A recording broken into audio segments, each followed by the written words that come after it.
திருச்சியை சார்ந்த ராபியா என்கிற ஒரு சகோதரி கேட்கிறாங்க, ஜனாசா குளிப்பாட்டும் பொழுது ஒற்றைப்படையில் குளிப்பாட்டுங்கள் என்று நபிகள் நாயகம் ஸல்லல்லாஹு அலைஹி வஸல்லம் அவங்க சொல்லி இருக்கிறாங்க. இந்த ஒற்றைப்படை என்பதை பாத்திரத்தில் ஒற்றைப்படையில் தண்ணீரை வைத்து கொள்வதை குறிக்குமா அல்லது தண்ணீரை ஒற்றைப்படையில ஊற்றுவதை குறிக்குமா அப்படின்றத கேட்கிறாங்க. பொதுவாக இறந்தவரை குளிப்பாட்டுவதற்கு இஸ்லாம் நமக்கு ஒரு ஒழுங்குமுறையை சொல்லி தருகிறது. இறந்தவரை நாம அடக்கம் செய்வதற்கு முன்பாகவே அவரை நாம குளிப்பாட்ட வேண்டும் என்கிற ஒரு நடைமுறையை சொல்கிறது. இதுல இஸ்லாம் நமக்கு காட்டி தந்திருக்கிற பல்வேறு விதமான நடைமுறைகள் சில கவனிக்கப்பட்டாலும் கூட பெரும்பாலும் சமுதாய மக்களிடத்தில் இஸ்லாம் வழிகாட்டாத பல்வேறு விதமான அடிப்படைகள் தான் நிரம்பி இருப்பதை நாம் பார்க்க முடியுது. ஒரே ஜனாசாவுக்கு பல தடவைகள் குளிப்பாட்டுகிற நிகழ்வுகள் ஆங்காங்கே அரங்கேறுவதை நாம் பார்க்கிறோம். முதல்ல கசப் மாத்துகிறோம் என்கிற பெயரிலையும் பின்னர் ஒரு குளிப்பாட்டுகிற பல நடைமுறைகள், இது மாதிரியான பல்வேறு நடைமுறைகள் கூடுதலாக மக்கள் மத்தியில இருக்கிற ஒரு நிலையை நாம் பார்க்கிறோம். பொதுவாக இஸ்லாமிய மார்க்கம் எப்படி நமக்கு வழிகாட்டி இருக்கிறது, குளிப்பாட்டக்கூடிய நேரத்தில் நாம் கவனிக்க வேண்டிய விஷயங்களாக நமக்கு என்ன சொல்லி தந்திருக்கிறது என்று நாம் பார்க்கிற போது, இப்ப நாம் ஒருவரை குளிப்பாட்டுகிறோம் அப்படின்னு சொன்னா அதுல மார்க்கம் சில ஒழுங்குமுறைகளை சொல்லுது. அதுல நாம அவருடைய மான விஷயத்தில் அவருடைய ரகசியம் காக்கப்பட வேண்டும் என்பதை முதன்மையாக அல்லாஹ்வுடைய தூதர் சொல்வதை நாம ஹாக்கிம் போன்ற ஹதீஸ் கிரந்தங்கள்ல பார்க்க முடியுது. அதில் அல்லாஹ்வுடைய தூதர் சொல்கிறார்கள், கால ரசூலுல்லாஹி ஸல்லல்லாஹு அலைஹி வஸல்லம் மன் கஸல மையித்தன், யார் ஒரு உடலை குளிப்பாட்டுகிறாரோ ஃபகதம அலைஹி, அவர் அதிலிருந்து அவரிடத்தில் இருக்கிற குறைகளை மறைத்தால் அல்லாஹ் என்ன செய்யறானா உஃபிர லஹு 40 மர்ரத்தன், 40 தடவை அவருக்காக வேண்டி மன்னிப்பை வழங்குகிறான் என்று நபிகள் நாயகம் ஸல்லல்லாஹு அலைஹி வஸல்லம் அவங்க சொல்றாங்க. அப்ப நாம அந்த உடலை கையாளுகிற போது அவருடைய குறைகளை நாம வெளிப்படுத்த கூடாது என்கிற ஒரு உத்தரவை நாம் பார்க்கிறோம். இப்ப குளிப்பாட்ட தொடங்கியதோடு அதில் சில ஒழுங்குமுறைகளை மார்க்கம் பேண சொல்லுது. நாம குளிப்பாட்டுறோம்னா அதை வலதுபுறத்தில் இருந்து தொடங்கணும். சஹீஹ் புகாரி இடம்பெறுகிற 167வது இலக்கத்தில் பதிவு செய்யப்பட்ட செய்தியை நீங்க பார்க்கலாம்.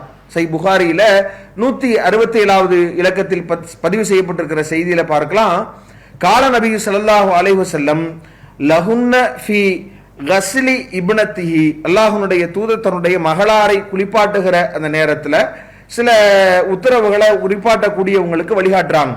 இப்ப நபி அவங்க சொல்லுகிற போது இபுதான, நீங்க அவருடைய வலது புறத்திலிருந்து நீங்க தொடங்குங்க, ஒழு செய்கிற உறுப்புகள்ல இருந்து நீங்க ஆரம்பம் செய்யுங்கள் என்று நபி அவங்க வழிகாட்டுறாங்க.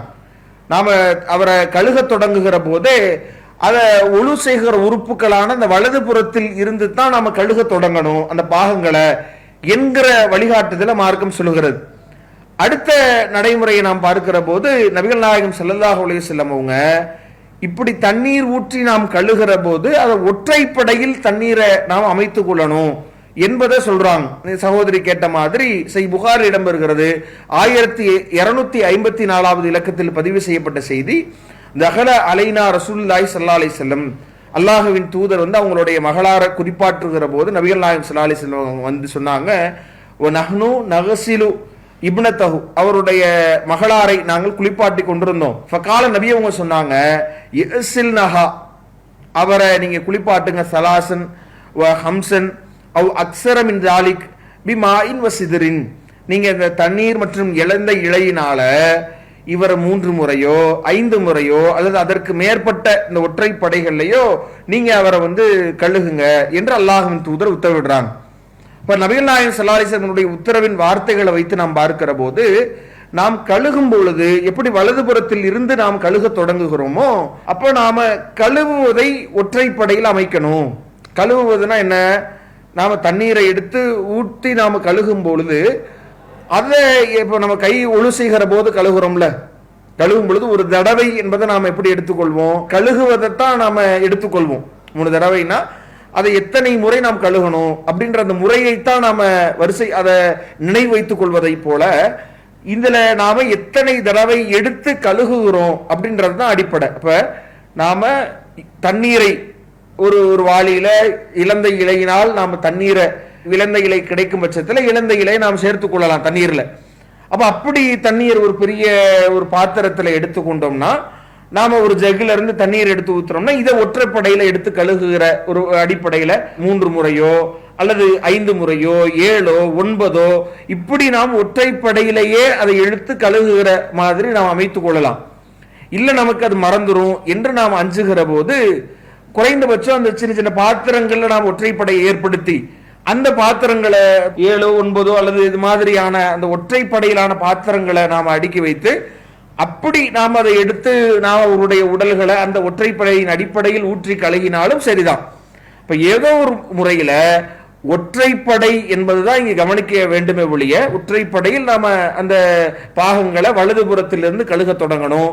அதனுடைய கடைசி முறையில் நாம அந்த கற்பூரம் போன்ற பொருட்களை வைத்து அல்லாஹ்வுடைய தூதர் நீங்க தண்ணீரில் கலந்து அவங்களை குளிப்பாட்டுங்க என்று நபிகள் நாயகம் ஸல்லல்லாஹு அலைஹி வஸல்லம் அவங்க சொல்லி இருக்கிறாங்க. அந்த வகையில் நாம் குளிக்க வைக்கிற போது நாம அந்த ஒற்றைப்படை என்பதை ஒன்று கழுகும் போது பாத்திரத்தில் வைப்பதுதான் நேரடியாக நாம அதுல மிக சரியான அடிப்படையாக நாம் பார்க்க முடியுது ஹதீஸினுடைய வாசகத்தை வைத்து. அது நமக்கு சிரமமாக இருக்கிறது, மறந்துடுவோம் அப்படின்ற மாதிரி நாம அஞ்சினோம்னா அந்த சுண்ணாவை கடைபிடிப்பதற்காக வேண்டி நாம சின்ன அந்த பாத்திரங்கள்ல ஒரு ஒற்றைப்படையை நாம வரிசையாக அப்படி இருக்கிற பட்சத்துல அந்த வகையில் நாம் அடுக்கி வைத்து அதை கழுகினாலும் ஓகே தான்.